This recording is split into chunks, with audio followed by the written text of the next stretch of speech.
Arkadaşlar merhaba. Bugün harç karıyoruz. Çimento ve kumla birlikte. 3 kürek kum, 1 kürek çimento. Karıştırıyoruz suyla birlikte.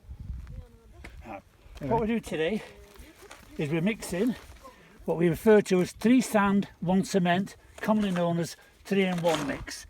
And what we do is we go around just slowly mixing the sand and the cement with the water. We don't want to lose the water all at once. We are slowly filling in, going round, keep mixing. As you can see, the hole is getting smaller as we begin to fill in more and more. It's very important that we don't lose the water yet. And this is so we'll put a fence, as you may see at the back of us. Now we can start to draw it in and fill in. Okay, thank you. And we will show you later how it's finished.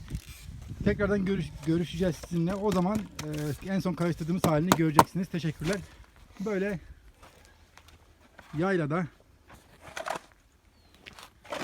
çimento karıyoruz ve tel bağlıyoruz. Bir yandan arkadaşlar tel bağlıyor. Biz çimento karıştırıyoruz.